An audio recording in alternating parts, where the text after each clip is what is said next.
there's a season for everything is the way I kind of try to look at it, because think of work, think of business, think of travel on the road, you know what I mean? Going to all these tours, whatever it may be, is there's a season where like, hey, this is going to be tough. I got to persevere. I got to sacrifice here. But you see, if you don't take it the other way too, and it's just go, go, go, go, it doesn't work. It may for a season or two, but I'm sure you guys seen it in your guys' field all the time where it's like, dude, where'd they go? Yeah. They just tank out, whatever it is. They blow up, get addicted, whatever it may be, where you just look for these other things to kind of mask the problem instead of get to the root cause. Yeah. Yeah. There's like a quality over quantity thing sometimes. Oh, yeah. And I love that quote. I'd say that a lot. Yeah. Coaching guys and doing this because you get so caught up in, the 10,000 hour rule has some validity to it, but it's like, can we get there in 3? Sure. Yeah, totally. Yeah. Just putting in quality time and then not burning out. Burnout's a real thing with no matter what you do, and just staying consistent. But when you stop doing something for a week, months, a year, 2 years, it's way more detrimental than just going like really hard at it for like 1 year, or you go really hard at something for a month and then take 2 months off. Like, you're not going to get anywhere. So tough. Just staying consistent with something. Yeah. When I say that, I feel like I'm just preaching to myself. It's hard to maintain. Yeah.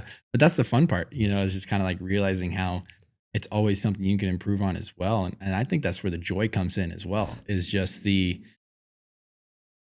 how do you constantly improve in a healthy manner?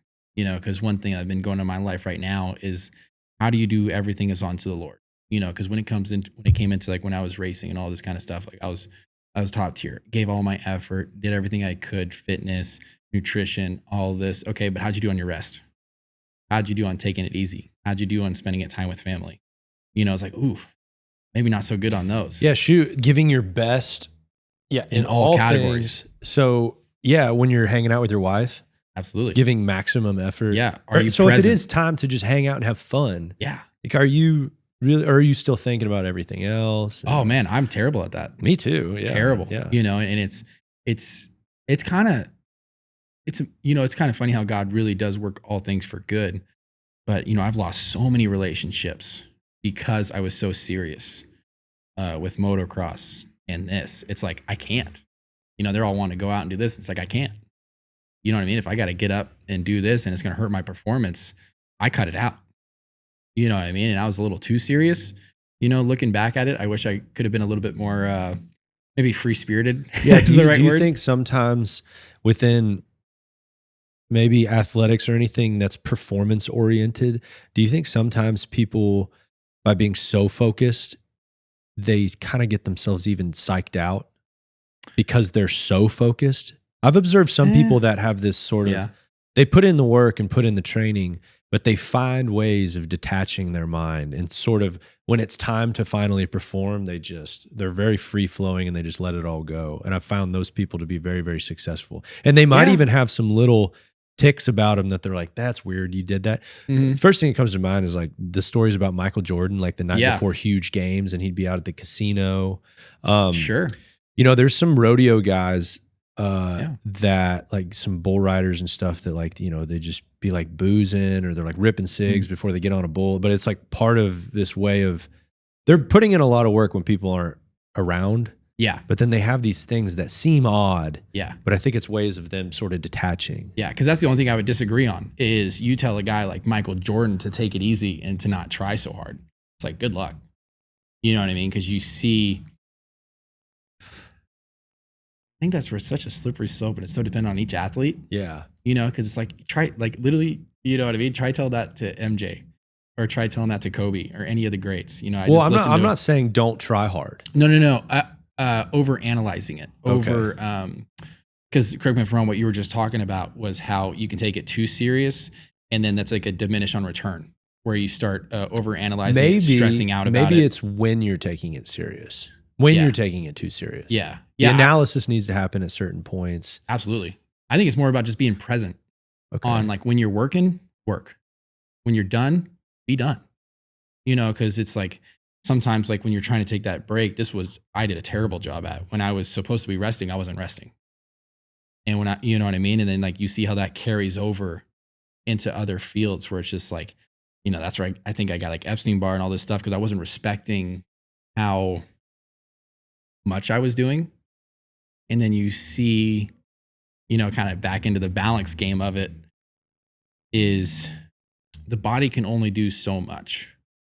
You know what I mean? Because the hard part is like, I love like, stay hard, go all these things. But it just, if you don't prioritize your training and all this kind of stuff with elite athletes, it doesn't last. Maybe for a season or two. But it's like, how can we get you, it's burnout, such a real thing, especially in our sport. It's, we're finally maturing as a sport where you're done by 25, 26. It's like, dude, that's your peak age. Peak age. Is that really where it's wrapping up now around that they're age? finally maturing. Yeah. They're finally maturing where it's like you could be kicking butt at 30s, even upper 30s.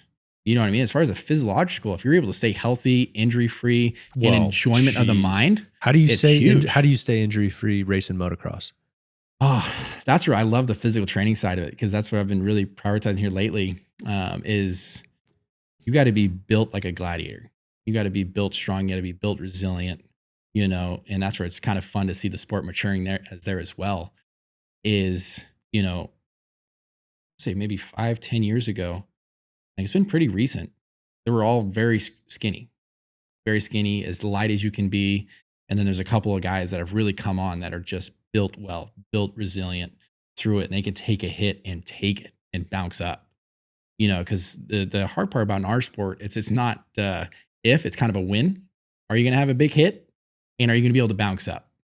Because, a lot of our past champions or guys contending for champions are so close, and then it would just fall apart from one little thing next, so it's so most of that is just from physical training and preparation, right? Because the actual equipment and gear and like, I guess, safety mechanisms. Mm-hmm. I mean, there's only so much you can do. Correct. Yeah. I mean, they've improved it in ways, but I mean, yeah, because there's a couple things that are on debate, right now. It's kind of a fun one because a couple of guys are debating on knee braces compared to knee pads and neck braces compared to no neck braces. And I always like to look at what's the root cause and what's the root reason for resilience. Because don't get me wrong, there's certain things that are absolutely important. You know what I mean? Like no one's debating on a helmet. No one's debating on that technology getting better. What I like to look at is how can we get your body as strong, resilient, light as possible for it? Because a great example right now is Chase Sexton. And maybe I'm a little biased because I love Peter Park. He's in my opinion, one of the best physical trainers we have right here. And I've been truly blessed to like work with him and gain so much knowledge from him. And then you see a guy like him where Chase has had some doozies. He's had some big mess ups, some big falls through it, and he's able to bounce up, and it's like, wow, that's huge. So what was the phrase you said about resilience? You said what's the root cause? And then, and then what's like the way to fix that and how to get you truly resilient in all categories. Okay. So this is purely from physical training. In my opinion, that's the majority. And so historically in the sport of like motocross, supercross, there just wasn't that much going on. Or just the way that they did it was not. Well, now everyone's so on it. Like now we're getting in a cool era of being physically fit and doing all of that is a bare minimum. We're in a real cool era of, everyone's taking it so serious where that's not a huge advantage anymore. Like Ricky Carmichael is really well known for being the guy who kind of really changed it and made everyone start taking it more serious, not as much partying. You can't go out the night before and expect to do good, or guys like Jeremy McGrath are very famously say it's like, oh, I hate all these guys. Just make sure I just drink less than Imig or these guys, you know what I mean? It's like, I got a shot the next day. Yeah. So it's kind of fun to just see the evolution of the sport. The sport kind of, I always call it growing up, and we're still very much in our infant stage in my mind, because there's still so many things we could be doing better as organizations and way we manage the races and that kind of stuff, so that's interesting to look at because like we were talking about earlier, I love just looking into how things work and how to make them better, so I kind of get a little too carried away with that sometimes. Do you think that's something unique to you, or is that a family trait, or did you learn that from somebody? You always been that way? Man, I like the way you worded that. Never really been asked that. I would have to actually say that might be a family thing because my dad is very much like that. Um, he's very much like that. Yeah, and in a couple of ways that stand out to me of just searching for the truth and what's the best way to optimize it. Because the one thing where we do different with our training is how do we get your body in the most structurally strong position to be able to handle all the conditions that are thrown at you? Where it's more of a simple answers instead of just teaching things because they've been taught that way. That's very common in our industry. One of the things that's kind of I think it's common almost in every industry. Totally. It's really tough to try to change anything. Yeah. Hey, Micah, you got a lighter? I freaking let my cigar go out. Thank you, sir.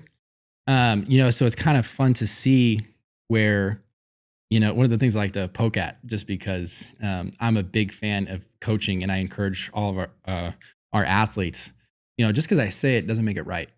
Question me, because if I can't answer it, if I can't explain it to you, that's kind of a red flag. Yeah. Because a lot of coaches right now, I like to kind of look at and just analyze, one of the things that's taught in motocross and it's still taught for some reason is like elbows up and all this kind of stuff. You know what I mean? And like you go to any physical trainer, even the dumb ones, and they're going to tell you that's a very weak, vulnerable position. The shoulder is a floating joint. It has no strength when your elbows are up and your shoulders are up like this. You've got to lock those suckers down like you're doing a bench press and all this kind of stuff. That really is very interesting because like I never had, I grew up in the era where there just wasn't as much coaching going on in motocross because I ended up getting into it when I was young in elementary school and I got my first bike and then graduated to the next one and then like just kind of did the recreational type stuff and then started racing motocross when I was like in the 7th grade. And then I went for like a couple years. I didn't know that. Yeah. I only did I got up to 85s though. And then I had it was like my second really bad wreck. And then that was the moment. Then I was going into high school into my freshman year. And it was that like, I wanted to play all the other sports and it was such a big commitment. It was a lot like rodeo where it's like, you're going to have to might even get homeschooled and do that. Yeah. And I just didn't want it. Mm-hmm. You have that first like real, hey. Yeah. That's how bad the telltale sign. And then it changed everything. Mm-hmm. I hadn't had one like that yet. And it changed how I perceived everything I was doing. And then you started thinking too much. And then at that point, it's like, dude, there's no reason to be doing this. You're just going to get even more hurt. Yeah. So anyways, my point was, I didn't have any real coaching or anything. So you're just trying to pick up everything that you could. Sure. It also shows you in that sport how much more dangerous it is when you don't have any actual like education on it and any coaching on it. Like it just gets even more. There's a lot of stuff I could have gotten around if somebody would have just shown me some stuff. Yeah. And so I remember watching Travis Pastrana and I always remember he had like a real elbows up type vibe to him. Yeah.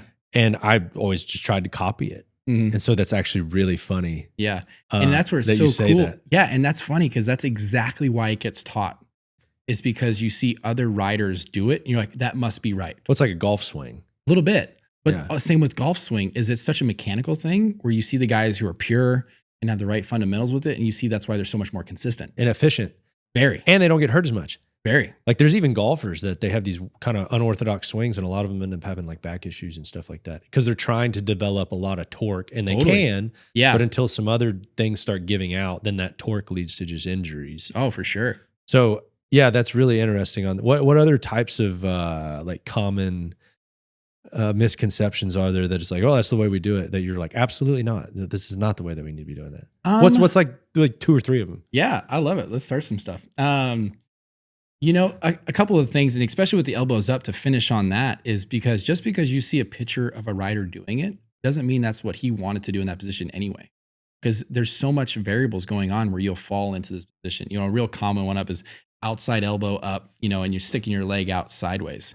There's a lot of pictures of pros like that, some of the best in the world. But that's also not an ideal position because if you're in that position, I could push you over no problem.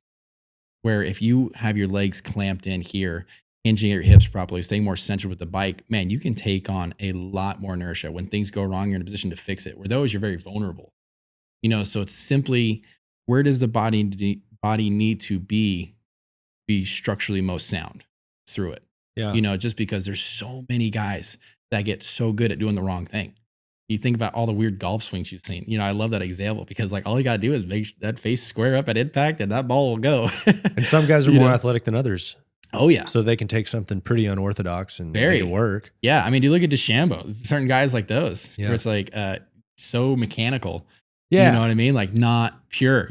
So many guys accuse him of like not being a pure golfer. And it's like, I don't care. It works. Yeah, totally. And then there's other ones that don't like freaking. Yeah. They're just athletic. Very. And they just make it happen. Very. And that's what I love about getting into the technique of it because, one thing you got to be very careful of, especially as a coach, is the day you know it all is a bad day. And keeping your mind open with also just searching for the truth and what's the best way for this athlete to perform. Because at the end of the day, it's your job to make that athlete safer, more resilient, where he can handle any circumstances and progress. Okay, so we have like elbow up, opposite leg out. Yeah. What's another one? Man, there's a lot. What's something that comes to mind? The one that I always kind of laugh at is, and I gotta be careful with my words there. I should laugh at it, but is like get your nuts up on the tank or sit up on the tank. Yeah.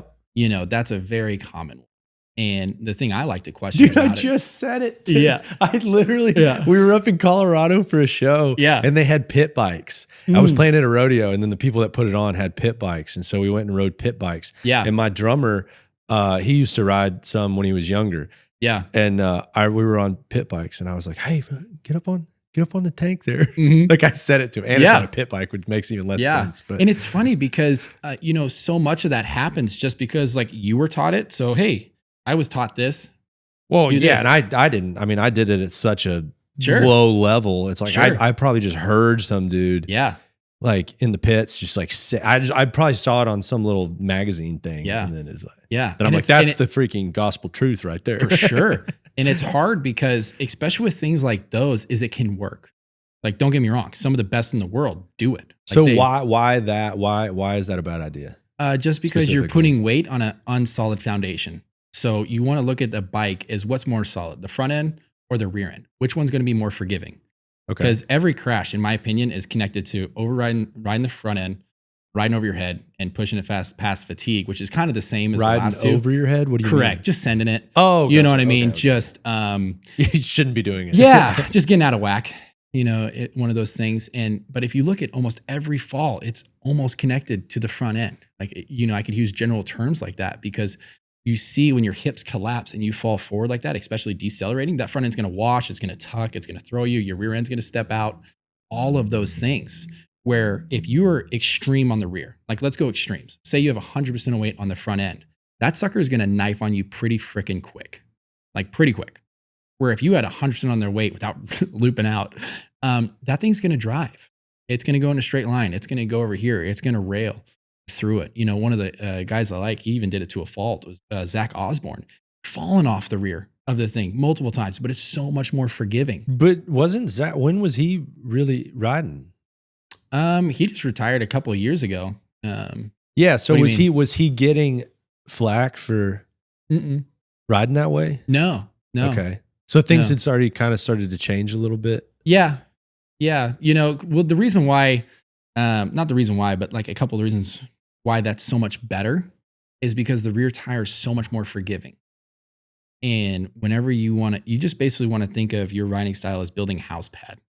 It's like a lot of guys are trying to build skyscrapers on a house pad. And it's like, that ain't going to work. You got to build your foundation up so you can really go up with it. And you basically want to try and develop a technique that can always get better instead of like, dang, I really got to do some changes from the ground up if I want to keep getting better. There's a lot of athletes right now that are just have really reached their top output because of their technique.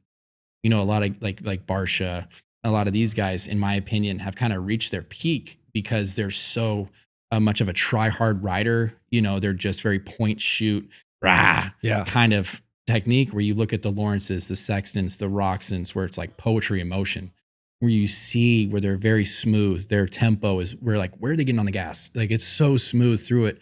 And you see how that can always be better naturally, organically, because Doesn't So matter. does that always lead to faster? In my opinion, yeah. Where if you have that perfect tempo, that smooth tempo through that turn, even slow, that can always be faster. You know what I mean? It's kind of one of those things. Obviously, there's so many variables, but in crude words, you can always come to a turn faster and you can always be faster at the beginning of the turn. Can you survive the turn is the hard part, Sure. you know, but where you look or even what you're talking about with longevity and Yeah. staying healthy, absolutely. like the idea of you might be able to be faster, but Yeah. that probably will And come what's at a more economy of cost. motion? What's Yeah. energy efficient? All of those things. Where you look at a guy like Barsha, like, man, I would just love, like, he's in my opinion one of the most fittest guys out there. Because like, how do you ride like that and go that fast for that long, just abusing everything? You know what I mean? Yeah. Where it's just kind of like wild, you know. And he's amazing. He's such a good rider. You know what I mean? As far as his career and all those things, but you see where you kind of get to the max quicker, but then it kind of stops. And it's much harder to get much leaps and bounds better. And that's where I love technique, because I truly believe, you know, think of my utility mule getting around. I use this for an example a lot. If I throw a McLaren motor in that thing, I don't get a sports car. It maybe go fast in a straight line if you can get the sucker to work. But if I throw a chassis in there, if I do suspension, if I do ergonomics and all this, and then I throw a motor in there, I got a sports car. I got performance. So your brother races professionally now, currently still. Yep. So his name's Ty Masterpool. Yep. So when y'all first started, though, did you guys have some sort of formal training, or was it a pretty organic, like just average Joe, like backyard kind of stuff for y'all? Or did you guys pretty quickly go in and get like formal training on this? So we grew up with my dad, Jerry Masterpool, and his background, not only studying it, but just came from a skiing, snowboarding, Olympic level background. Like a lot of his guys like came to Jesse's funeral, have won gold medals and all those things. And this is where it's kind of, I enjoyed your question earlier of, is it natural in the family to question things, or like, how do you learn and those type of things? And I think that's why he's one of the best coaches out there for sure. It's because you're able to just look for the truth and like, how can things be better instead of just getting stuck in your ways. And that's a very easy and dangerous way to do it too. You know, there's pros and cons. Obviously you got to stand firm, you know, when things coming your way, you know, in a spiritual sense, or you got to fight for truth. And so we got it at a young age, developing the techniques that he did and just proper body mechanics. You know? But his came from a different discipline. Yeah. And just studying it, you know, and just the kind of like degrees in body mechanics. But it's just understanding the human body in general and applying it to a new. Absolutely. And that was purely just because you guys got interested in dirt bikes. Yeah. And I don't, it's so hard to get it out of them because they're a little too humble. It's kind of annoying. You know, you kind of want them to like, hey, spill the beans a little bit, you know? And so the way I like to word it is, are you good at deciphering bullshit or not? Are you able to take in all these ideas and figure out what works and what doesn't in anything? Yeah. You know, and that's how I think you find the best package for each athlete and go about how to put together the proper body mechanics, the proper hinge points. You know, there's certain positions that are just simply stronger than others. Okay, what are those? How do we find it? Are your legs stronger, straighter, or bent in certain things? You know what I mean? Because it's like you can stand a heck of a lot longer with straight legs, but if I put you in a wall sit, you ain't gonna last that long. Yeah. You know, so it's just, okay, how's that with riding? Where's the strong hinge points? Are you engaging in your hips? Is your spine properly aligned? Are you hunchback? Are you tactical turtle? You know, all of those things come into play. And then it's about deciphering it and like, okay, where is the hinge points? And it was so funny. I loved this because Dr. Eric Goodman is a really good on foundational training and whatnot. On what type? Just foundational training. Okay. Proper, like just technique and just physiological, just to get you well-rounded in strength. And I read his book a while ago, and it was funny because he was on this podcast with Gypsy Tales, and I've never seen him. I didn't know what he looked like at all. And I'm just watching these highlights, and I'm listening to this guy talk, and I'm like, man, this guy's solid. You know, like, who is this? And then slowly come around to figure out it's him. Whoa. You know what I mean? And it's funny how just from him having an awesome understanding of the body mechanics, he's explaining exactly how you should ride. And I'm like, that's awesome. You know what I mean? And you know what I mean? I don't know his story at all, but I guarantee you he doesn't know much about motocross, and because he works with Peter Park as well. until they started getting into it. You know, that's why I love talking to Peter about it, because when he got into it, he's like, dude, this is a whole world I didn't even know. Because when you take anyone I definitely don't know anything about that world. Yeah. It's so awesome. outside of my, Yeah. We're just trying to get guys to like not be alcoholics. You know what I mean? Like that's the world I'm in. Yeah. You know? Yeah. Like don't smoke so many cigarettes. That's like what we're just cigars. Yeah, well, yeah, cigars. Doesn't count, dude. Yeah, right. Just don't inhale it. Yeah. You know, so it's so fun talking to guys at such elite levels where I look at them in the physical realm. When they figure out about a sport like motocross, they're like, how the heck are you doing this? Because when you look at the data and all these things and what the athletes are doing, it's insane. I don't think people really, I've heard people watch it on TV and stuff. And they're like, come on, it's just riding a dirt bike. Mm-hmm. Like, what is it? I don't think people understand. They just twist the throttle. Jeez. Yeah. I don't think people have any idea just how physically demanding it is. No. You don't even have to you just assume you could never get hurt doing it. Yeah. Just the physical side. Yes. Yeah. It's insane. You know, because like when you look at the heart rate, like these boys are at max heart rate, 190. Even some of the guys are like 200 for 35 minutes straight. When you look at their heart rate data, it goes peak red line and it's there the entire time. There is not another sport like that. All the comparisons that they've done, like peer review studies and whatnot, I think the second one is a midfielder in soccer, just because that dude's like sprinting side to side. Like I think I'm not that familiar with soccer, but or football with it all the way through. Thank you. Thank you. Dude, that was going to piss me off if you didn't fix that. I know. Yeah, that's the one thing I'm like, America, like, come on. We stole that in the wrong way. Oh, dude, you're talking to somebody. You talking about something I don't care about. Yeah, I know. Yeah, it's like, it's funny too, because I always think about it. It's like, dude, how did we call, soccer not football here? It's like, it's literally football. Like, that's it. It is bizarre. It is bizarre. Yeah. But I refuse to call it football. Yeah. It's insane. But it's so cool to see them come into this world and like, how are you guys doing this? Yeah. Because, a lot of times they don't factor in adrenaline and all these other things, and just the mental, when you're making decisions every second and the dirt's constantly changing, you're constantly adapting, overcoming, and making split decisions with it. It's been really fun too, and it's kind of a neat God story, because my wife and all this, like I really prayed to find a woman like outside of motocross. Like in my mind, why?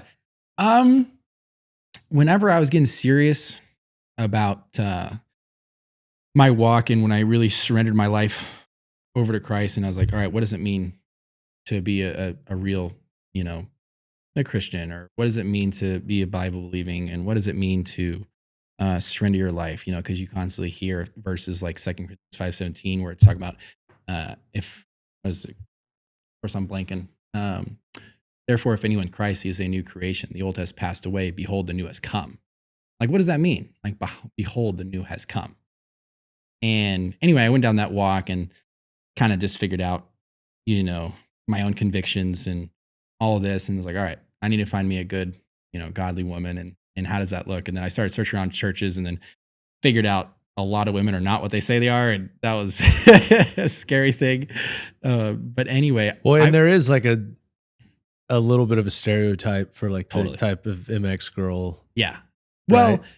in my mind, because it was kind of funny, I, had a really good amateur career, and then things just didn't work out. I came into the pro ranks as a privateer, and that was right when I was about to set off, because I was able to get rookie of the year in the 450 class. And as a privateer, like I don't know of anyone that's ever done that. And just kind of, the next year, I was coming in hot. I had good speed. Yeah. So a privateer Mhm. is like you don't have any. That's just like Yeah, you're on your own. You're on your own. Yeah. You're figuring out bikes, you're figuring out support, you're figuring out sponsors and all those things, where the factory teams, it's just, it's insane, Yeah, it's like trying to be an indie artist versus on like a record label. Okay. It'd be like a similar thing. You just don't have the budget. You don't Yeah. have the staff. You don't have the 100%. help. Yeah, it's you, Yeah. You're just grinding. totally. What did that look like? Man, it was crazy, but just to finish the story before my mind goes haywire, I really prayed to have a woman that kind of didn't know anything about motocross. Just so in my mind, she didn't like me because of I was, a good motocross rider or anything like that. Like you see how it is in your field. Pick any sport. The ladies just kind of like, oh, you're famous, okay, in this kind of stuff. Not saying that I was, but in my mind, I wanted that to not even be a question. And it was funny because he really answered that. Like her and her family knew nothing of motocross. Okay. So like nothing. Okay. It was hilarious. Absolutely hilarious. And they're asking me, so like, oh, what do you do for work? And I was like, oh, I do professional motocross. And they're like, oh, cool. So like, what do you actually do for work? So it's just hilarious, Yeah. So, how long did that take to explain? Jeez. It was funny. I got a couple of good examples and I really like them. So the way I explained supercross and motocross, because they couldn't understand the difference with it. Whereas like, and it's funny because this is no insult against supercross at all. It's like supercross is like figure skating where you have to be absolute precision. There is no room for error. It's just precision. Where motocross is more like hockey.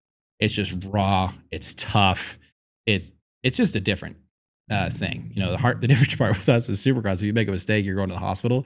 You're not getting docked a couple points. And motocross is just raw, tough. And that's because supercross is just the amplitude's bigger. The track design, tighter. Just because we're in a stadium, okay.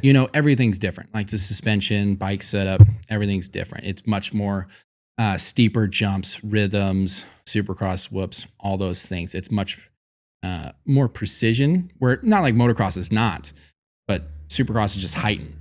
Like there's no room for error. Like in motocross, like you can overshoot jumps, you can jump to flat, you can launch things, you can come up short and it's like a ugh.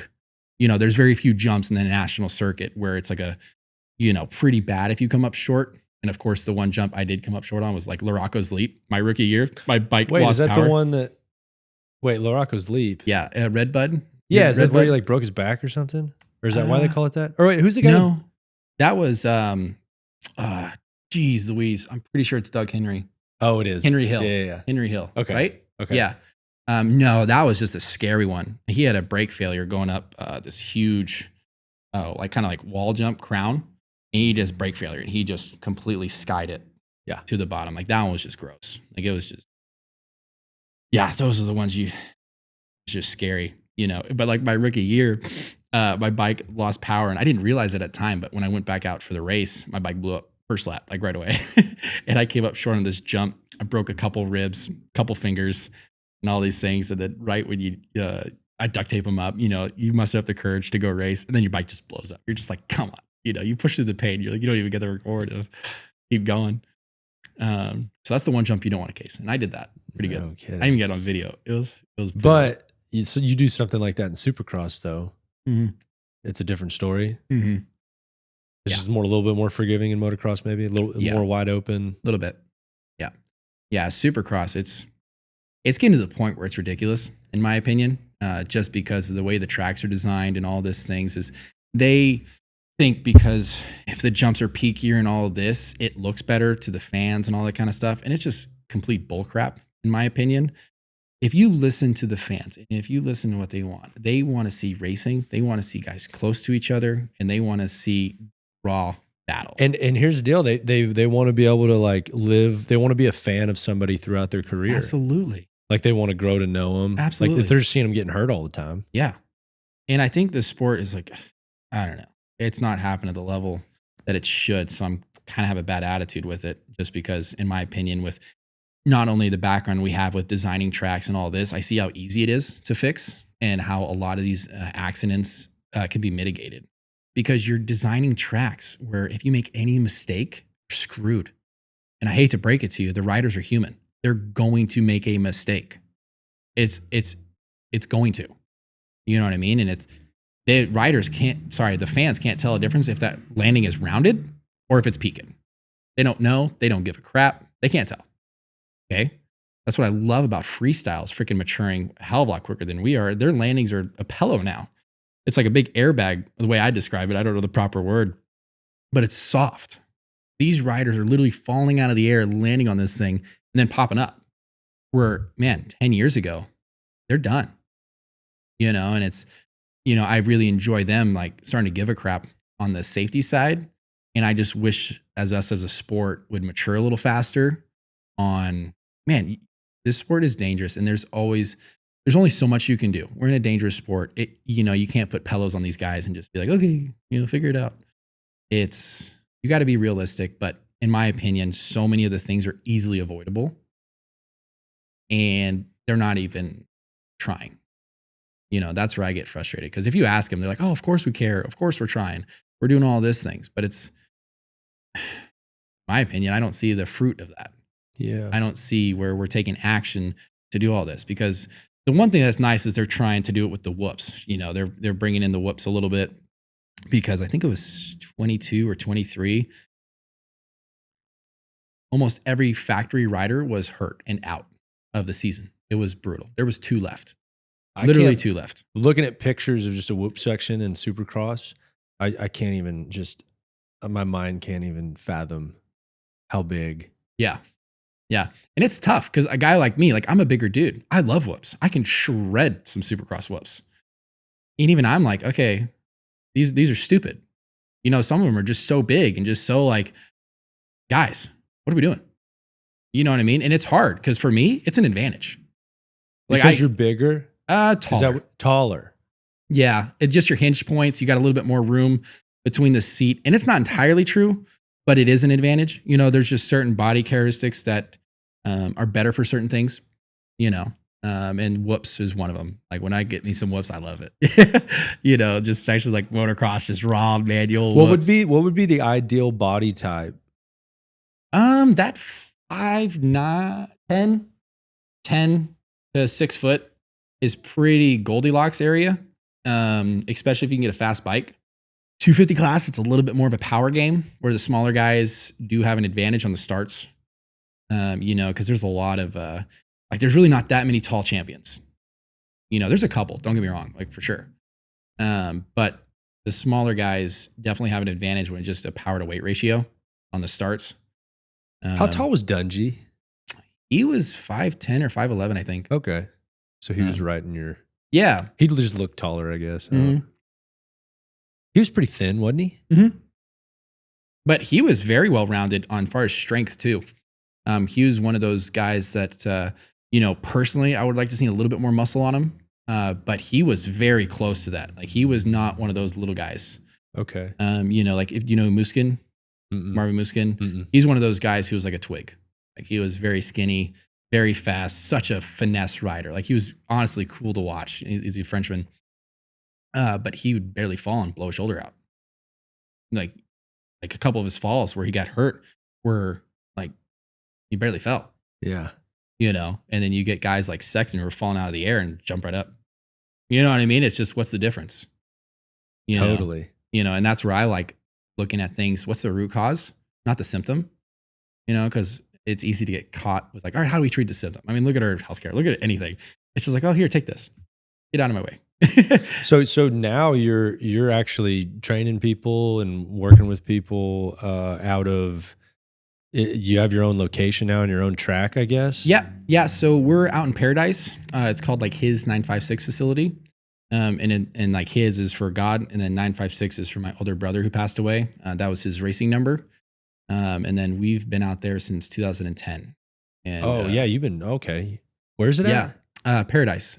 So, Bridgeport. Yeah. Yeah. So just south of here. Yeah. Yeah. We're 30 minutes from here. Yeah. So that's, how many tracks do you have out there? You can't really count them. It's kind of fun. Whoa, that's crazy. So we have 4 Supercross tracks, so we have quite a bit. And we have another one that we don't really count. It's like an arena cross, but we change it so much. It's kind of like a stepping stone because we kind of have a different way of thinking with Supercross a little bit where these guys don't need to be on spec Supercross tracks all year. They need to fluctuate and be so used to change. When they go to a different venue, they adapt right away. Because a lot of guys use excuses right now, Prado and a couple of Euros who, rookies use it a lot. I don't know the tracks. I'm just getting the hang of it this season. Give me a couple of years and all of this. And we look at that as kind of a lame excuse. We look at that as you didn't prepare properly. Dude, my 11-year-old self can't believe I'm talking to you. That's Nice. so funny how Yeah. life works out, man. Mm-hmm. That is hilarious. I was obsessed from like probably 9 or 10 years old until I was like 15, 14. Absolutely obsessed. Yeah, that's cool. And that's what I truly love about y'all's industry and a couple other industries where there's just such a mutual respect where you just love it. I think specifically though, when I grew up though, dude, extreme sports was like the thing. Everybody skateboarded. For sure. Yeah. Nobody really got the chance to surf, at least around here or anything. Yeah, it was a little different. Because I kind of grew up in SoCal, so it was like you did. yeah. Oh yeah. Oh yeah. Where you're from? Where are you from? Nevada, actually. Oh yeah. okay. So we had our ranch out there. We had a cattle ranch, and then, like I was kind of telling you earlier, that's how we started. Because we were on a quad, just to zip around, check things, and it was funny as heck. We were driving on this embankment, and of course, I'm holding on to Jesse for dear life on the back of this quad. And right when my dad looks over to see us, he said he clocked us like 45, or we were cooking, and we hit something and just go full airborne. And I guess it just totally destroyed the quad. All of our clothes fell off, and it was just a complete mess, but not a scratch on us. I guess we were fine. But the quad was wrecked and all of this. And my parents and a couple other skiing guys would use motocross as like a cross training. So they had the great idea of, hey, let's get him an XR50. It's something slow and keep him out of trouble. And of course, that did the exact opposite. And we just, Jesse trashed that rode thing first. Oh, yeah. And Jesse rode first, loved it. And of course, I'm like, oh, yeah, I want to do it, and then. How old were you roughly? He was 8. Yeah. I was 5. Oh, yeah. So 5. That's actually so funny. You say you didn't really. Would you say you started at it young? I would say I did. Okay. Yeah. Jesse a little later. Like for anyone to be, you know what I mean? Especially now, it's a whole different beast. But, he started at 8, like just riding. Like that was the first time he rode a bike. And so nowadays, what does that look like? Oh, yeah. It's like 2 and 3. It's pretty crazy. But they're like, they've got them on like I don't know, like a protocol where they're going to like, this is how your life is going to go. Hopefully not all of them. Yeah. Hopefully not all of them, but I guess most every sport's gotten that way. It's gotten so specialized. Yeah. It's pretty gnarly, and I think that's the nature of the beast of everything just being elevated, where it's like, okay, how can we elevate it even more? And that's where I think I love coaching so much, and just how do you optimize it to get another niche, to get another percentage, get another 10%? Is that possible? And that's why I'm love the attitude of what does it mean to do everything is unto the Lord in every aspect, because you see not only Jesus's example, but just what scripture lays out for us, where it's about that presence and it's about the posture of your heart, where you see you're going to screw up, you're going to make mistakes, but, in the spiritual, if you surrender and you fall on your knees, you know what I mean? You truly believe that God sent Jesus down, died on the cross for your sins, and rose again, where you're forgiven, and you go into these things and his grace is just overflowing. I really try and have that posture in everything we do in life, because there's no perfect program. There's no cookie cutter way of, if you do this, you're going to be a Dungey, you're going to be a Tomac, you're going to be a Jet, name your guy. It's your own journey, your own walk. Everyone has such different roads, and everyone has such different dealt hands, different cards, all this. And how do you overcome it? And how do you capitalize on the opportunity that you have? Because there's so many guys that have came in through motocross that should have been the next great, that completely go away and completely never even get close to what they could have, just because this sport. Do you think a lot that is typically mental or physical? So many. Just can go either way. Yeah. Or a combination. Yeah, all of it. Yeah. Because in motocross, that's what, in my opinion, what makes it such a level up from any other sport is you have to be so well-rounded. So well-rounded. You know, think of football, think of all these other sports where you have to be, you can be a little rougher around the edges. You can just be brutal for a couple seconds and then do this, not as finesse, all this, where, you know, there's just different roles. You know, there's so many pieces to the puzzle where in motocross, you're the puzzle. It's all on you. Oh yeah. There's Lonely. no Very mercy. lonely. There's no, Jarrod blew it. Jarrod's not trying as hard as I am. You know what I mean? It's all on you. You know, it's so unforgiving. Mm-hmm. It's, you know, one little mental thing, one little physical thing, one little thing. My dad never said I love me and all this kind of stuff. And then one day he does, so you're all like giddy and then you're just riding on another level. There's so many variables that people don't understand how it all plays a role. And how's your program? You know, that's what's so cool about any professional athlete, you know, but motocross, in my opinion, is such next level because the room for error is like not there. Mm-mm. Not there. You know, like football, oh, I missed a step. Darn it. I didn't get the catch. Yeah, and you kind of know? are compared to some other. It's weird. Other than the track changing throughout the race, Yeah. and I guess your bike changes some potentially throughout the race. Mhm. It's one of the few ones that it kind of all of it would be your fault. Like if you're looking at something that has such high cost, Yeah. like bull riding is really the or base jumping or something. I guess base jumping would be the only thing more dangerous than like both bull riding and motocross. Yeah. I guess technically in terms of death, maybe like racing cars or something, but I don't find that to have as much of the physical component. But my point is, Yeah. like getting It's on just so different. getting on a bull, there's so many variables out of your control. Yeah.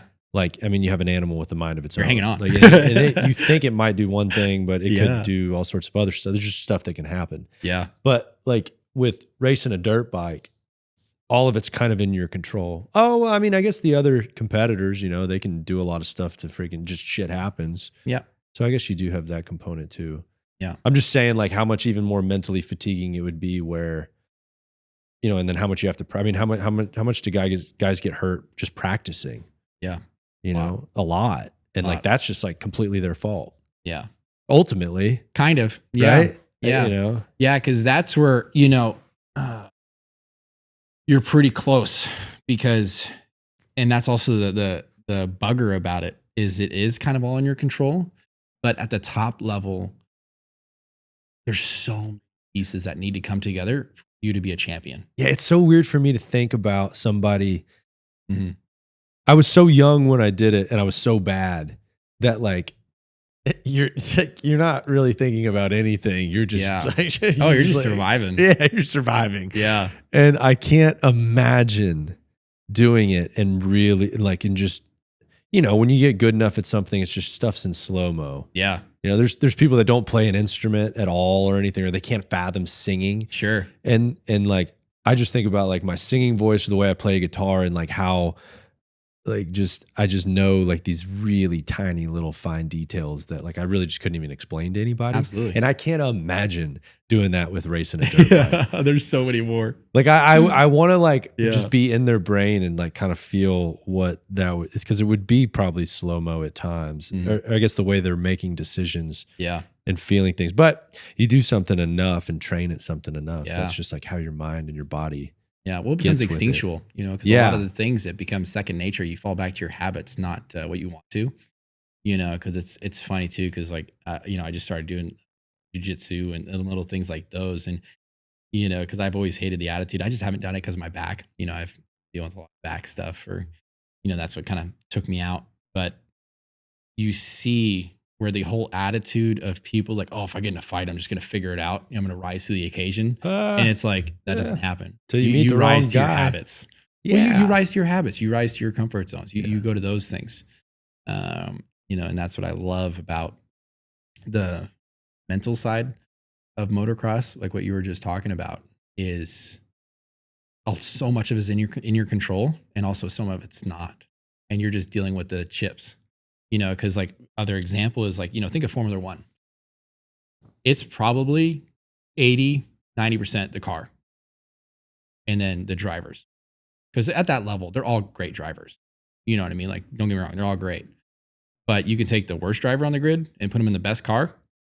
He's going to do great. You can take the best driver and put him in the worst car on the grid. He ain't going to do great. Okay. Now, motocross, what do you feel like that ratio is? I would say probably 80-90 the rider. Wow. Yeah. Probably 80. I would say 80% the rider for sure. So I would argue for more. Would Formula One people, would that piss them off, or would they probably agree with that? I think the honest ones would agree. Because look at Lewis Hamilton. Look at a lot of these guys. Look at Daniel Ricciardo. Look at all these guys who anyone who knows the sports know they're some of the most talented guys out there. Or like Daniel Ricciardo, like should have been a champion. Should have been a world champion numerous times. But made poor choices, just crappy circumstances where he just felt turmoil in the team somewhere else. Or if he would have stuck with it, who knows what he could have done. Or other drivers just going to different things and you see, especially in a car sport, that's such a different beast. There's so many variables where you're so reliant on the team getting it right on the car setup at that level because it's percentages. You know what I mean? And the guys at the bottom of the grid, it's not like they have crap cars. They have multi-million, you know what I mean? Insane. And so motocross is just so reliant on the physical human operating the machine. Absolutely. Absolutely. Yeah. At the top level, like the boys in the top 10, top 5, I would argue the top 5, it becomes much more dependent on bike. It's more important of proper bike setup, proper mechanics and setup, where if you're 1% off, that is the difference between winning or third. Because all those boys are so good. Is the team doing everything they can to have the proper bike setup? It was so funny. Well, not funny, but it's just a different example, from my little brother, Ty. What year was it? I think it was 23 or... You want anything to drink or 23? I'm solid. You good? And they put a bunch of money into it. They really tried to do 250. But they're a privateer. And he thing was a dog compared to factory boys. He was qualifying like not even good on the races, not good starts at all. And he's a fantastic starter, and those type of things. He's smaller. He's starting to fill out, get strong. So there's just nothing he could do. No. And then they threw an audible, threw him on the 450 right away. Almost got third in the 450 class, just because in the 450 class, power's not so much of a factor. It's more of how's bike handling, tuning, launch control, that kind of stuff for starts. That's because for the tracks that they're on, all the 450s are plenty powerful. Essentially, it's not as much of a factor. Where in the 250, it's a power game. Yeah, you're just going. It's a power game. Okay. Because think of a guy like me compared to a guy who's $150. It's like we're on the same bike. I'm not going to do that good on the start. Yeah. Even if I jump in front of this fool, they don't have an exact science to it, but they say every pound, I think they say is like 5 to 7. Sorry, every 5 to 7 pounds is about a horsepower, is what has been explained to me. So if I'm 40 pounds heavier than this guy, that's quite a bit. Yeah. So in the 250, it's much more of a power game. The boys who have the faster bikes and all of this, they have a pretty good advantage, pretty good. Where in the 450, it's more of controlling that beast. Like a 450 is fast, but for certain guys like Tomac, myself, love power, where it's like, give me as fast bike as you can and I'll control it. Where some of the guys want it more tame, so they don't have to. It's just different styles, different kind of mindset too. Okay. Where it's just different, because I like that power. Because if you put it this way, if I'm trying to pass you and I got a faster bike, I can be a little bit lazier. And when I make a mistake, I can make up for it a little bit easier. Where if I have a slower bike and I make a mistake, it's much more costly. Think about when you're ripping around on a pit bike or all this kind of stuff. You're ripping those turns because you ain't got the power to shoot it down the straight. Where if you've been on a faster bike, you kind of slow it on the turn and go wah through it. Like what I was talking about earlier with guys like Barsha and all those, where when you utilize the momentum of the turn, like you're on a slow piece of crap bike, and then you utilize that power well, it's so effective and consistent, and then when you make a mistake, you have a little bit more saving grace on the start. You can utilize it a little bit better, so there's so many ways to skin that cat. But yeah, so it more determines to the rider and what they like. Yeah. So you guys moved from Nevada straight to Texas? Mm-mm. No, we went everywhere. You did? Yeah. So like we literally like the song, I've been everywhere, man. So born in Nevada, and then kind of moving around there when we started riding, and it's funny too at our ranch. I don't know how it worked, but somehow my dad would like just use equipment. So he would just go crazy on the tracks. So like we literally had 50 tracks at our ranch. And he just immediately like jumped in. Yeah. It was crazy. I really don't know how he got so good at it so quick, because that's where I was like, I kind of give him shit because it's like, dude, like talk a little more, like spill your beats, because like we'll go deep on philosophy and technique when we're talking about our riders. Like it's really been beautiful to see how well we've worked together at the facility, because a lot of times like facilities will have two coaches and they're kind of just two different coaches. Like they don't really work together. It's kind of like, oh, you'll have this guy and then you'll have this guy. Where us, it's like literally one. Like it's been pretty neat, and it's funny because we'll speak the same language, but you'll hear it different than Micah will. Oh, totally. Or that kind of stuff. And it's the same thing. Mm-hmm. But because I said it in a little different way, you heard it. And you're like, wow, why have you told me that? And Makes total sense. Yeah. So like that'll happen. And that's just where the coach has to be a little bit more unique in how they deliver it. That's a whole skill of like, how do I translate it to you to understand, to get you to do it?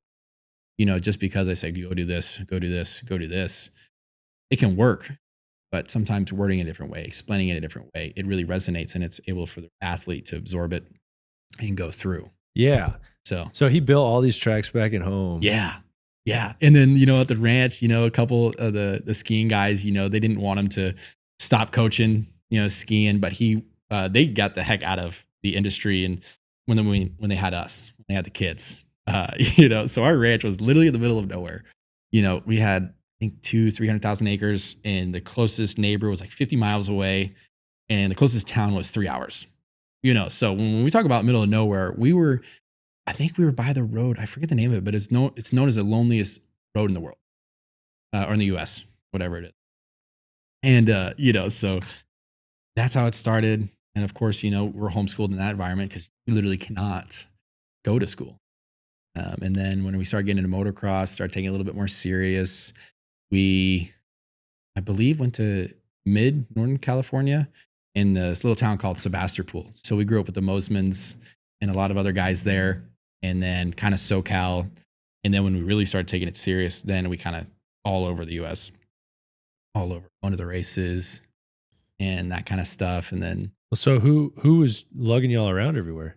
Oh, family. So who would be taking care of the ranch back at home? I believe they started just leasing it out. Really? Yeah. No kidding. Yeah. Dang. Yeah. Y'all jumped all the way in. Yeah. Whoa. Yeah. So it was kind of fun because, it's been neat, ever since now I've like become a dad, on just thinking about that stuff a little bit more, like how do you encourage your kid to, doesn't really matter what you do, but like, if you're going to do it, like, damn it, do it right. Do your best, no half-assing, how do you instill that without, you're 2 years old, damn it, get on the dirt bike, go faster, you know what I mean? Do this, how do you not turn into the ultimate 50 dad, and, so it's been kind of fun being in the other position of it. Cause that's where I really got to give it to my parents on doing a fantastic job on setting the proper steps for us to own it and for us to put in the work and be there alongside the whole way without just like cramming it down our throats. Because especially like, I don't know how they let us do motocross, especially after my brother passing, because he passed doing moto. He crashed at a race and it really wasn't a bad crash, but that's, anyway, that's how he passed. And we took about a year off, but to see them, like allow us to go back into moto and to do all this, because for me, it was such a realization of I get an opportunity to do what I love. Am I going to do it? And if I'm going to do it, am I going to give it my best? Because before Jesse's passing, I was the kid who did not give a shit. I was the kid who had more fun playing in the mud at a race and riding around on my bicycle with my friends than racing.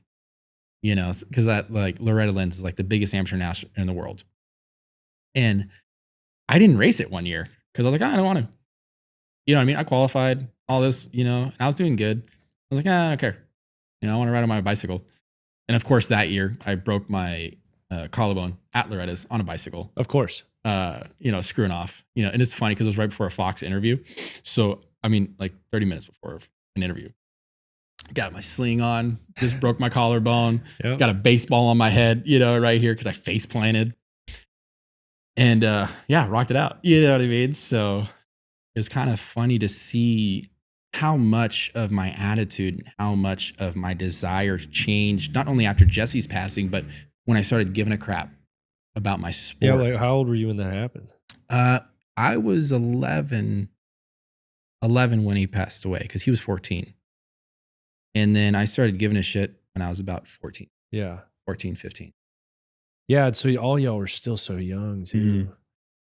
Yeah. And anyway, what I was saying that's to tie it in because that's how we ended up in Texas. Was because before that we were kind of floating. We were in California, we were in Florida, we were in down by Austin and all those kind of things. And then we were actually at our neighbor's place when Jesse passed away because their daughter used to ride and we had designed the tracks there and whatnot. And then he passed away. And then my dad and them just felt like this was the place to be and started looking for property. Just, yeah. Why? Yeah. So this was like an awesome God story. I haven't had that many like supernatural encounters. I really haven't. But for them, like this was totally like God, like smacking them upside the head, in my opinion, of like, this is where you're supposed to be. Because they're looking for all this land. They find the land right next to our neighbors who have been lifelong friends. Like, all right, feels right. Start doing the paperwork, doing all this. Right when he's about to sign it, I think he said he prayed or he asked God, like, are you sure about this? Because if you told us we were living in Texas, a couple years before that, we probably would have laughed to your face. Like, you know what I mean? Like, probably not. And the acreage on the facility was 95.6. And that was his racing number. So, you know what I mean? Like, you don't get much more of a smack in the face of like, this is where you're supposed to be. Dang. And then he surrendered, signed the papers, and so sold the place back in. Nope, still has it. Okay, and that kind of stuff, and then that's what has got the facility afloat for the many years before. Yeah, because now that I've come on, I'm trying to organize a little different, turn a little bit more into a business, have it more self-sustaining, and all that kind of stuff. Because I love talking business. Like, man, I love getting into the nit and gritty of it, and just kind of like we were talking about earlier. It's funny because it's been probably like 6 months to a year. I've had this posture of what does it mean to do all things? Because like the more you have an attitude like I'm just a steward, it's his money. It's not mine. Because I love getting in debates on like tithing and all this. It's like, if you pray to God and ask him like, how much should I give you? It's going to be more than 10%. It's going to be like, buddy, it's all. So it's like I love having that posture of I'm just a manager. And Lord God, please just bless me with the ability to steward it well and go about that. Okay. So right when y'all got here, yeah, he just started building tracks. Yeah, no, not right away. Cause I took about a year off, I think. Yeah, I think it was about a year. And, cause right before that, we were both on the Rockstar Makita Suzuki team.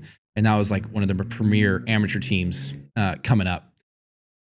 And when you say you both, mm-hmm. You and your older brother? Yeah. Okay. Jesse was on that, and he was a phenom. He was coming up. He was like one of the top guys coming up. Yeah. And so you just took it, like at that point, it was like, okay, we gotta like a little bit. Yeah. It was a little bit of a reset and just kind of get your bearings. It was all overwhelming. Of course, just kind of figuring it out. And just much less going to a race and stuff, and then, like, having to talk to everybody, and I mean that's just so much. It was tough, but that's where especially in my family's role, because before he passed, if you asked us if we were Christians, we probably would have said yeah.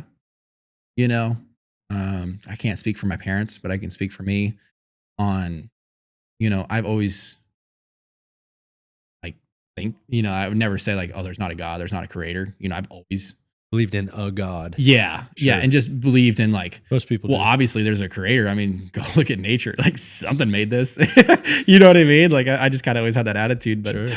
I always had a funny one too. My dad loves sharing this story of he asked me, hey, do you want to be a Christian? Like, do you want to surrender your life? And I was like, not really. I want to have fun, and it was just hilarious because in my mind, this little kid, I always just thought of like, and this is no disrespect against like nuns or this, but like, I always just thought of nun, like just sitting around praying all day. Yeah, sure. And I'm like, man, that doesn't look fun. You know what I mean? It's like, I want to go play on my bike. I want to go screw off. And, Make no mistake, there's elements that yeah, of doing that.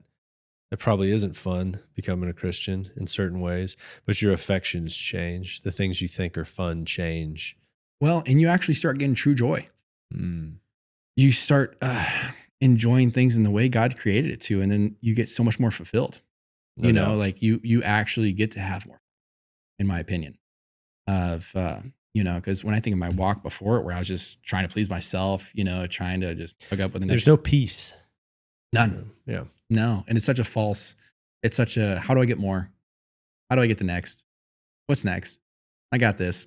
Okay, now what? No doubt. You know. But your parents already had that spiritual, but it's tough with sports and lifestyle, or I guess lifestyle sports. I do notice that it's very difficult for a lot of families to stay focused. Maybe you want another lighter? Maybe. Do we have another one? I'm doing a terrible job keeping the circle going. It's hard to smoke a cigar though when I make you talk. So, you know what I mean? I try Especially to me. You're trying to get me to shut up. I try to do a good job if somebody's smoking a cigar. If I see it going out, I'll usually try to say something, so I can give them a chance to puff on it a little bit. Here, we'll just pause it real quick. I'll get you another lighter. Oh, okay. Thanks.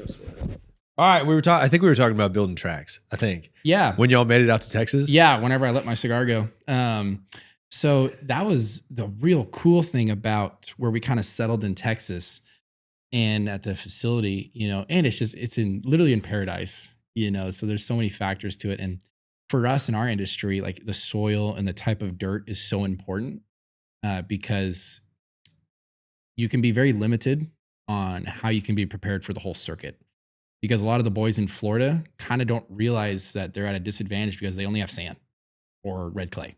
They don't realize that, or they have no choice? I don't think they realize it, or they don't care. Not that they don't care. That's probably a wrong wordage, but they prioritize the other things more than that. That's just kind of like a whatever, where we like to look at it as like, that's your job. Like to be able to be prepared for any track on the circuit is huge. At our place, like we're so blessed. Like we literally have, I think 7 or 8 different textures of dirt. So we can literally design any track. Did you have to bring in that dirt from other people? No. Whoa. So that's the cool part. Like that's where. How does that happen? Such a blessing. I don't know how to say it other than God. Like I really don't, because for us, like we literally have the dirt that's so similar to Loretta's.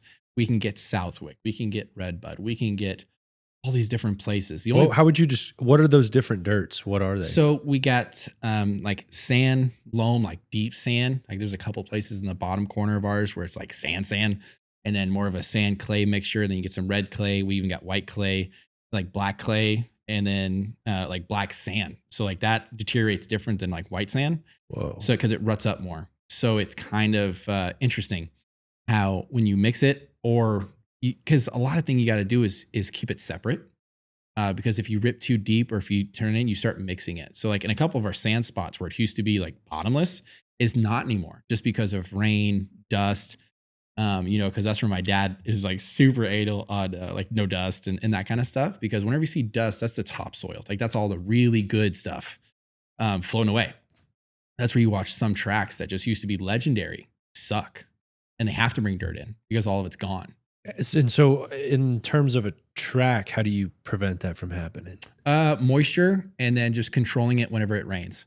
So having pockets like where it catches it, and then you got to bring that dirt back up so it can kind of keep going. And then just keeping it watered a Correct. lot. Yep.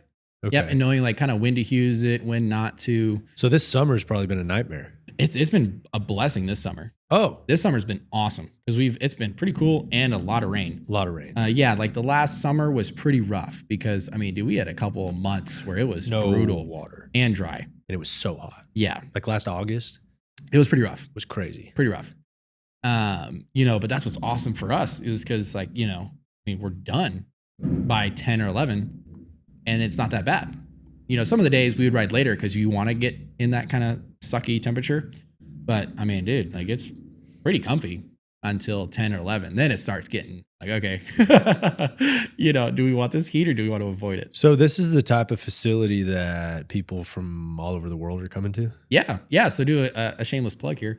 So like we kind of keep it small on purpose.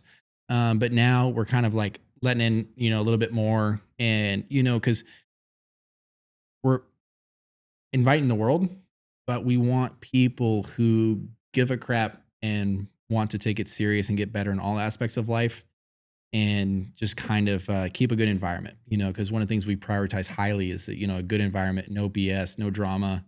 I mean, it's exclusive. Kind of, Yeah. But it's, we care more about you as a person and your growth because a lot of the things we'll instill and train and work on are going to kind of bring you success in anything you do. It's more mindset, it's more posture, it's more mental training, it's more that kind of aspect, technological, and kind of going into it as that as well. Just because realistically, you're here for a season, but motocross is a young sport. Okay. Like you're not. So is it a lot like younger kids going there to train Yep. or some like Both. established pros or both? Yeah. Yeah. All over. Yeah. It's not an age thing, in my opinion. It's a more of a mindset and work ethic. Okay. So is this something that people can inquire about? Oh yeah. Okay. Oh yeah. Yeah. Yeah. You know what I mean? And it's one of those things too. Like if you're hearing this and you got a peak interest, and even the guys who just live around here, I'm starting a physical program, like small group training, just to, cause I don't really care so much about like getting a couple pounds off you, making you look better and all those kind of things. I want to instill habits that will make you fit and resilient for the rest of your life. Like don't smoke cigarettes. Just cigars. Just cigars. Oh, that one almost went out. I know. Dude, I saved it. Get her going. I saved it. Get her going. Yeah. I have the hardest time. Why do cigars go out when they get like a little bit shorter? Why does that always happen to me? Am I actually smoking it less? It's less length. You need the length.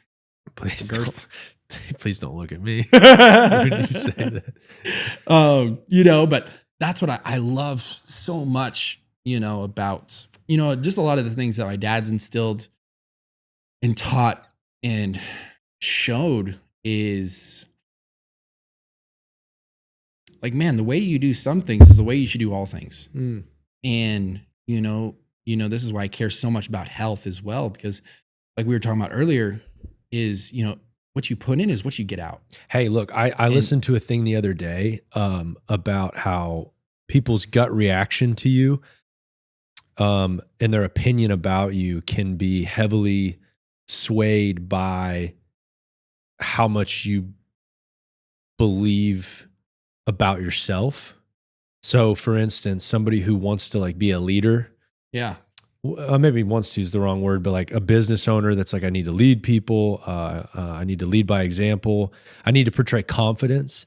If you have areas of your life that are hidden that don't portray, like if your life's a mess and you're super unorganized and you have all these like overarching things that are like making you insecure and feel like you don't have things going on. You're not like taking care of your body. You're not confident in like some things that you're doing. You have like kind of this hidden part about yourself. Mm-hmm. When you talk to other people, like they're going to have a gut feeling about that with you. So like when you're trying to lead somebody and portray confidence, if you have no confidence in those other areas of your life, it's ridiculous. You're gonna be able to like maybe muster up some attributes that a confident person might have, Yeah. but they overwhelmingly won't be like believable. So I've heard guys talk about, like Peterson's talked about it, the Jordan Peterson guy, about like he does his deal where he says like, make your bed, like start by making your bed. Man, you took the words right out of my mouth. Yeah. And so like get some things in order. And I just found that to be very, very interesting. And it was also convicting in a way for me too, Very. you know, where it's like, because you can't hide it. Even if people might not know, it's like, that's how they're not consciously assessing that about you. They subconsciously know something about you. Absolutely. And you can't hide it. No. And that's where I love the thing of do all things as unto the Lord, because you can't fake it. You know, like for a little bit you can, but the truth always comes out. And you see. Yeah, that's why it doesn't make sense if somebody's out of control, has no peace, they're rude to people, they're angry, and then the next time you see them, they're like, let's pray. I just want to thank my Lord and Savior Jesus Christ. And it's like, well, there's no fruit in your life. Like no part of you alludes to any 100%. Right? Yeah. And that's why I love that verse of like, you know, you tell a person by its fruit, you know, you tell a tree by its fruit. Yeah. Where you see, and not in a fake way, you know, because you see where it's like, oh, I'm trying to be a pear. And it's like, bro, you're an apple. Yeah. You know what I mean? It's, you can do it for a little bit. You know, you can disguise yourself. You can color your pear red or whatever you want to try and fake it. Yeah. But in the heat of the moment, there's the people's true colors really come out. You see, like when you get money involved. Yeah. Oh, yeah. And you get stress, Suffering. you get stress and you get embarrassment involved and ego.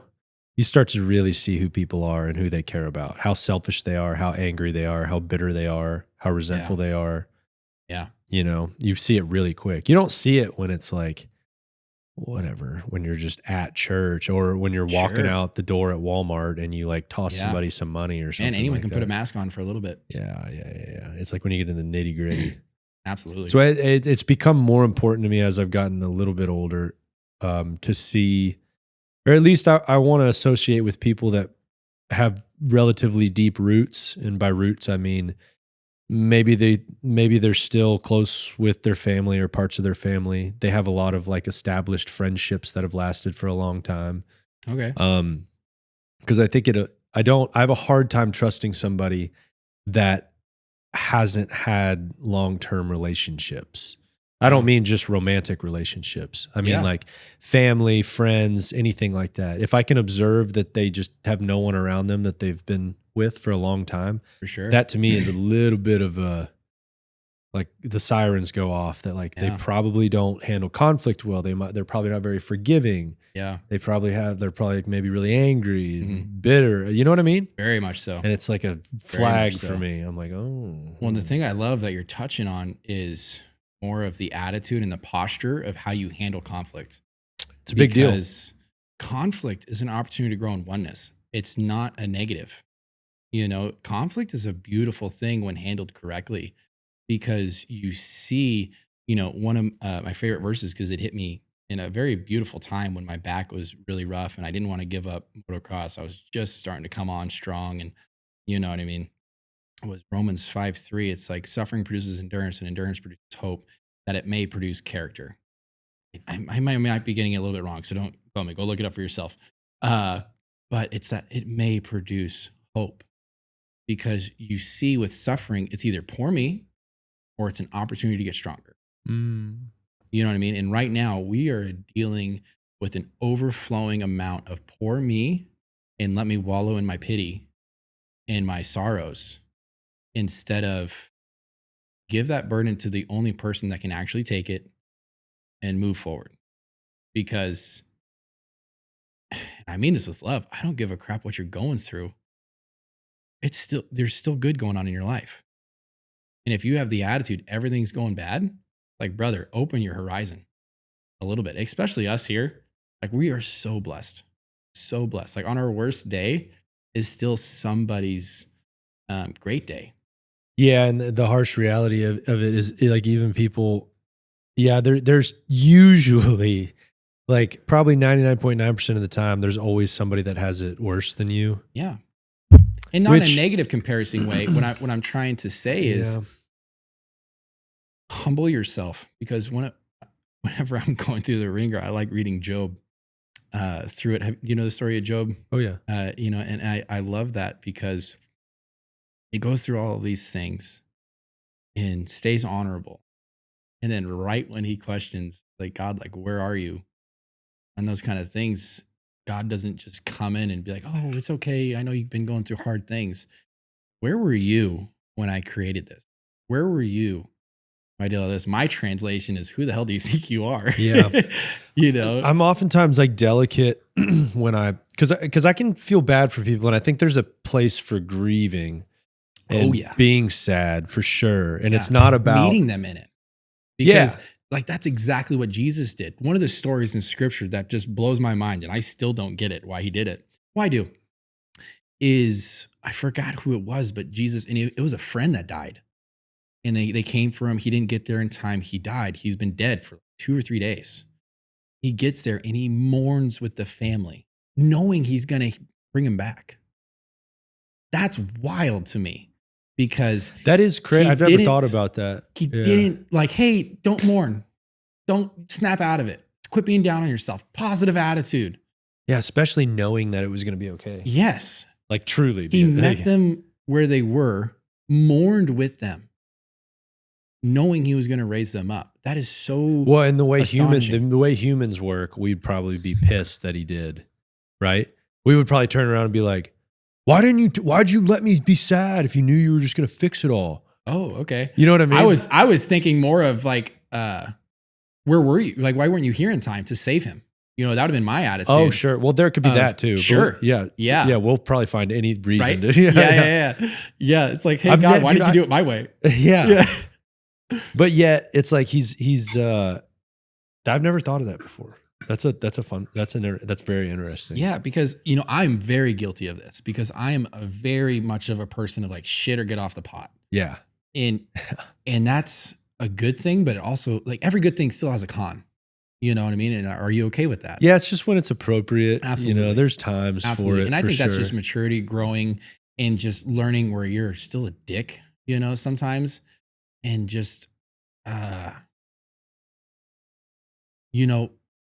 If we could just have a shred of grace, you know, because that's why I love the thing like truth with love. Yeah, I would say my most difficult thing is when to it's like you empathize and like actually do a pretty good job of being like empathetic towards people's situations, and then when do you, I guess, do the tough love thing with somebody is like that's what I have the hardest time with. Yeah, and I think that's where we got to do a better job of praying and surrendering with his control. Because what verse is it where it's about persecution, and it's about when you are put in a position of like, you know, severe consequences, like don't worry about what you're going to say because he's going to bless you with the words to say. So basically don't be worried about your trial that's coming up because he's going to bless you with the words to say. So in those moments with your conflicts, like we were just talking about, we were dealing with, you know, other conflicts of allow him to speak through you. And then you see where that gets rid of the stress, the anxiousness of like, how the hell do I talk to Jarrod about this situation that I know is going to be a sensitive one? And you see when you do it with grace, truth, with love, because you can't do one without the other. Because you see if you do just truth where it's abusive, and if you do just love, it's manipulative. And, you know, that's where I guarantee you're going to jack it up is, you know, I'm speaking to myself and like, man, you know, think of all the things like where you've been screwed over and all those things where you kind of hold on to grudges and all those things where it only hurts you. Yeah. You know, because it took me so long to forgive the trainer that I was working with. Because when I hurt my back, it wasn't from motocross.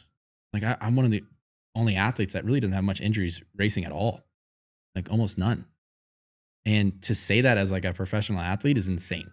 Well, especially our sport. Like it's no one can.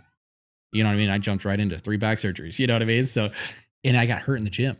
You know, not saying that motocross is easy on the back. You know, I'm sure that had a factor with it, but we kind of know what set it off. And like the bitterness I had for years, I had a rough 6 years, 7 years of just in agony and pain every day, like not being able to relax because the pain is a whole different struggle than anything else, in my opinion, because it's constant. It's just like that, like Paul talks about, like that thorn in his side. And it's just that surrender it. We're like, God, you're enough. And when I was able to get to that stage of it, not that it was his grace that I think I was able to realize that and then move on and forgive him without him owning it, because I never got an apology. I never got like, oh, we shouldn't have done that. And in my mind, I'm like, oh, if he would have just said that, like I would be great. And you see where that bitterness and that unforgiveness is like me drinking poison and expecting you to die. It's like, nah, brother, it's only going to screw you, and forgiving you is not setting you off the hook. It's allowing myself to not be a bitter prick about it. No doubt. And you see how important that is. And I mean, like truly forgiving them. You know what I mean? Like say, you loan me, a big chunk of change and I'll say I pay it back and I don't. And then you forgive me. Doesn't mean you're going to loan me another 10K. 100%. You know what I mean? Because I would argue to say that's pretty stupid. It's lacking discernment. Absolutely. Yeah. But it's also like you're going to be able to move on and not get pissed off every time you see me. It's going to allow you to move on from that situation because, there's a lot of people in my life right now that are just dealing with a lot of struggles and turmoil. And you see where it's to meet them in it and help them see the light. Because when you're in the pit, it's so easy to stay in that darkness. Like we were talking about addiction. We were talking about all these things off camera. And you see where you're searching for something to fill that hole. Like I've been blessed not to, be addicted to, any rough things like, any drugs or alcohol or anything like that. And you see where the guys that are just, and I'm doing other categories, but I think the main thing is you're trying to fill a hole that only God can. You're searching for that next high. And then that wasn't enough. Okay, I got to get a higher one. I got to go to the next. I got to go to the next. I got to go to the next. And you see where God is the only thing that can truly bring peace through that passes understanding. Because when earthly terms, that makes no sense. None. Yeah. That's sort of just, it's still, takes my little brain for a twist. It's actually funny when people say like, well, it just makes so much sense. I mean, come on. And I'm like, that don't make a lick of sense. I know. Yeah. That's the whole point. I know. Yeah. And one of the things I love about that is like, if you understood your God completely, he ain't much of a God. That's great. You know what I mean? It's like, ooh, that's pretty good. When I heard that for the first time, I was like, I'm going to keep that because there's so many things, especially with my mindset. Like I got to understand how it works. So many things. Like I got to understand how it works. I got to dive deeper. I got to question it, to a fault. I do that way too much. But I like it because, it hurt me a lot in my progression through my career because I was very, maybe disobedient is a good word because I wouldn't just do exactly what I was told. I would kind of fight it. You know what I mean? Like, what do you mean squeeze? Like that, like why? Instead of like, just do it. Because there comes a time and a place where it's kind of, just do as you're told and go. But I was the type of athlete, once I understood it, man, I would do it all the way through. Once I believed in it. You just got to get the buy-in. And once I understood it and all that kind of stuff. But your progression is going to be slower too, because you're not as malleable. You're not. Well, yeah, there's probably going to be some things that you're going to find out they were telling you the truth and like you should have done it. Yep. And I just kept fighting it. Yeah. And then you end up just doing the thing anyways when it would have just been a lot easier. Much quicker. Yeah. That sounds like most of my life. Yeah. So many things. What I mean? For sure. It's insane. Yeah. But that's also where it's great too, because when you have that, you're not easily moved. that's where, when you hear the scripture of like stand firm, so you're not easily blown around, because it's like, I forgot the correct word is they used in the scripture, but the way I understood it was, when those winds come, when those troubles come and all this, stand firm in your faith in God that will get you through it. So you're not easily moved around, Hell yeah. because you see where you get all these little tips and tricks where it's like, oh, try this. Oh, do this. This will help you out of it. Do this. And, I love this quote. I think it was by Mike Tyson. It was like, not everyone who shows love to you is your friend. And not everyone who fights you is your enemy, or something like that. I think I butchered it. But it was something like that of, think of some of the most fake and manipulative people in your life was the wolf in sheep clothing, where that person telling you the thing that you didn't want to hear was some of the most love you've ever gotten. That's what I understand by tough love. Yeah. And vice versa. Sometimes just people use truth like a freaking battering ram. Absolutely. With zero love. Yeah. I was guilty of that. That's how I used to be. I'm no longer like that. Yeah, I'm sure. Now I'm perfect. I bet. Yeah, you seem like it. Yeah, for sure. You got it all figured out. Yeah, I got it all figured out. We all did. What do you mean? Yeah. Dude, well, it's been cool, man. It's not, I could probably like talk to you all freaking day. I know. Thanks, man. I appreciate that. It's really fun. On. Yeah, no. It's great. It's great to hear. I love your energy and your enthusiasm and like just your excitement for life. Thanks. And then everything that you do. Yeah. What were you saying about like you were doing some workout program thing? Yeah. So one of the things I'm doing right now and kind of growing into the fitness side of it is, I've just seen a lot of holes in our community of this, being personable, being, face to face. There's so much technology now where you get this false sense of community, togetherness. Brother laying his burdens on another, where it's like, man, we need that. We need community. We need people we can lean on. You know what I mean? And to earn it. You know what I mean? Because like you have certain people in your life where their words carry more than others. And that's been one of my passions here lately, is building a community and welcoming people in to what does it mean to do all things unto the Lord? Because for me, right now, I look at the fitness and getting healthy and all this kind of stuff. So many things flow from that because you have the energy to do it. You're able to pick up your grandkid. You're able to do these things, So one of the things I'm starting right now, here soon after my elk hunt, is fitness groups, small fitness groups, and just kind of going in that, especially with the gym community. We're doing a men's group at our facility. We're doing a dove hunt on opening day and that kind of stuff, and if any of these things sound antagonizing to, the people, the person listening, it's, man, reach out.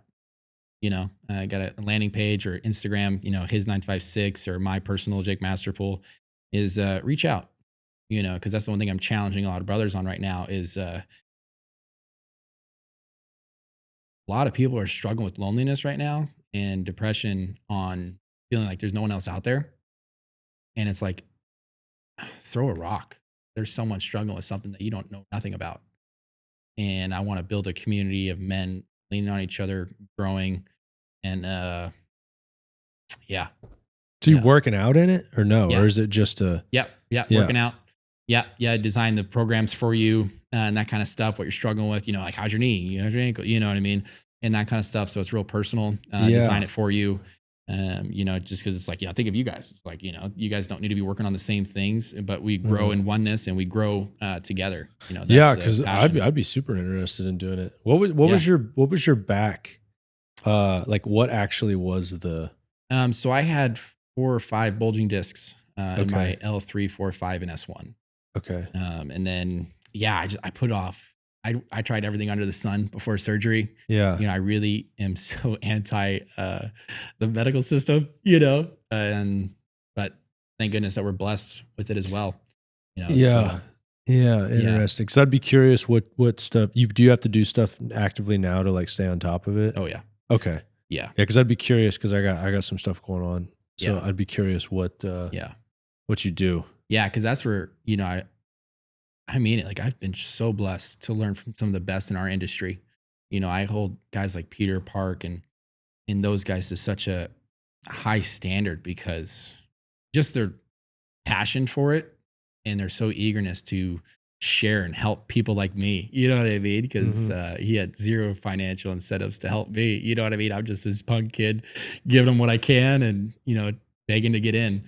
And, for guys like that to do with open arms, I'm doing that now, Yeah, you cool. know, and I love it. I didn't realize how much joy I was going to get out of helping people because my whole career has been very selfish. Being a professional athlete, you have to be selfish. You have to stay focused on self a little bit more. You know what I mean? And all those kind of things. And now I've been more in a servant role of coaching on the track, helping athletes there, and using my screw ups to kind of help them learn through it so I don't go through it as well. Yeah, man. And, now on the fitness side as well,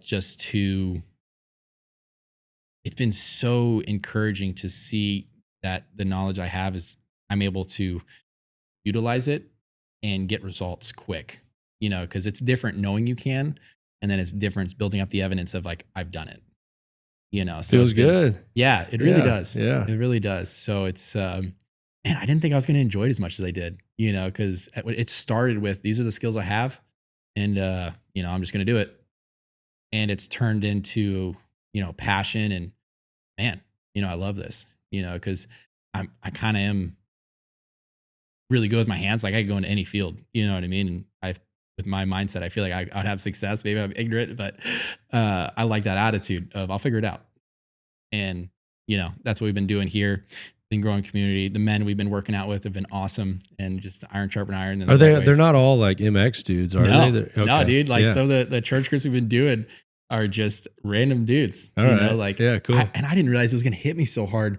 One of the guys coming right now, and he's a bigger fella. He's probably 300 pounds. And just to see him change his mindset, coming for the right reasons and all this, like, dude, he came up to church and it made me emotional. Whoa. He's like, dude, I was able to stand up the whole time and not be in pain. Like, I didn't think it was going to hit me. I was like, I got emotional. You know what I mean? You should. That's great. And just to, yeah, it was rad, so. That is the definition of rad. Right? Yeah, totally. So it's been a blessing. And now I want to open it up to more. I want to build our community. I want to give an avenue for people to go to. And yeah, I'm looking forward to it. Looking forward where God is going to direct me, you know what I mean? And the facility. And yeah. Yeah, me too. I think I probably got a new friend, so I'm looking forward to it. Nice. Yeah. Nice. You're a G, man. You're a cool cat, man. Thanks, man. I appreciate it. Yeah. Yeah. Likewise. Yeah. Because that's what I truly do love what you're doing here, because a couple of the podcasts I've been listening to with, with Cody Jinks and Parker and all these guys where you've been just so vulnerable I like the way you ask questions too. Because there's a couple of ones that you've asked me that I never even thought of. Oh, interesting. And just to, I like challenging thoughts and ideas, because the day it all is a bad day. It's a bad day. And yeah, you're doing good, man. Well, thanks, bro. Yeah. I appreciate that. Yeah. Well, thanks for taking the time. Yeah. Jake Masterpool. Do you have a sign off? Do you have your motivational sign off? No.